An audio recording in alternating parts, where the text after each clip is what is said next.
This movie is absolutely unhinged. And not in the, haha, that was silly kind of way. No.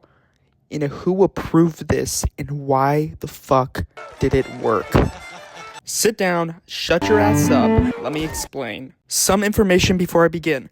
17 kids went missing in a classroom. All left the house at 2:17 a.m., besides one child named Alex. We'll get to that bastard later. In the movie following Julia Garner. She is caught up in the aftermath of a missing class full of children, and she's the teacher of. The town is suspicious of her, blames her for the missing children.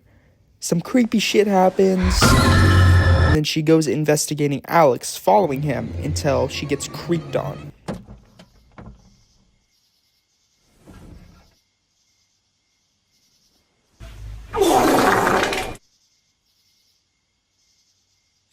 That scene right there had my legs shaking. Then the movie throws us into Thanos' shoes.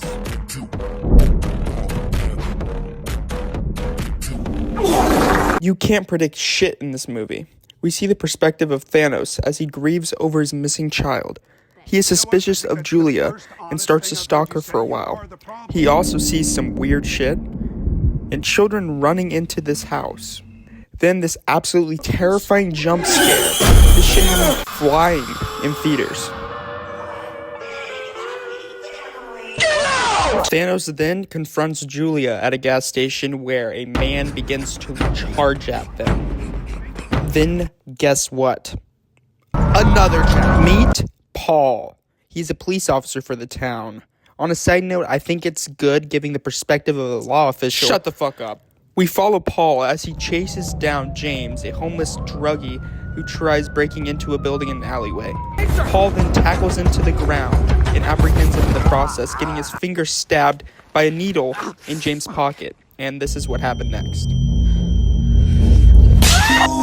Brothers floating in the air. Valid crash shot in my opinion. Paul then tells James that he never wants to see him again. Then he goes and cheats on his wife with Julia. Then his life starts to get really depressing because, he kind of screwed it up for himself. Now pissed, Paul sees James again walking towards the station and pursues him. Just a second. I'm in the middle. Guess what? Another chapter.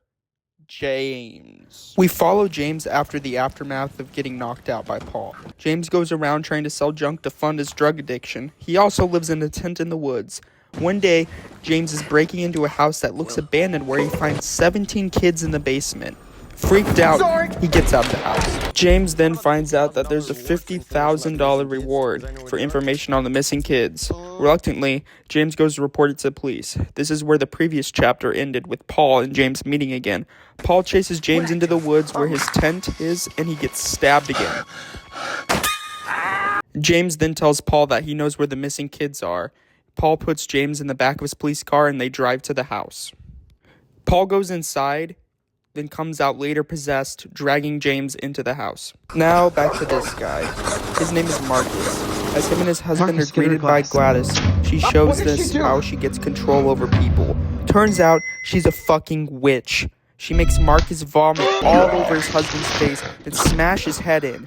She uses hair to control her subject. Gladys makes Wong go hunt down Silver Surfer and Thanos at the gas station where we left off. Marcus chases Julia around the gas station and into it, and eventually dies. Alright guys, guess what? Now we follow Alex. We see that he's actually related to Gladys. He ends up getting manipulated by her, providing her possessions for the children as she possesses his parents. Alex steals some name tags from his peers and brings them back to Gladys, then possesses all the children and sends them into the basement. Silver Surfer and Thanos finally catch on, and they go to the house where they see Paul's police car out front. They break in and instantly get jumped by Paul and James. After some fighting, Silver Surfer slimes out Paul, and then Silver Surfer 200 pumps James. Thanos then goes and finds the kids in the basement where Gladys attacks him and possesses him. Thanos then goes upstairs and fights Silver Surfer, and then Alex, just in the nutsack of time, saves the day, and all the children come running after Gladys through the neighborhood. Once they catch up to her, they tear her apart. Nothing really goes back to normal besides all the kids were found, because the ones who were possessed for a very long time are basically vegetables. The movie turns an idea so unhinged and runs with it, and flip-flopping between characters was perfect. So, it's that time of the video. What we learned from this video: number 1, James is a Giga Chad. R.I.P. to bro. Number 2, Gladys is a fucking maniac psycho bitch. Number 3, Weapons is unhinged as flip, and it's amazing. And finally, you should like, comment, and subscribe, or Gladys will be in your bed tonight.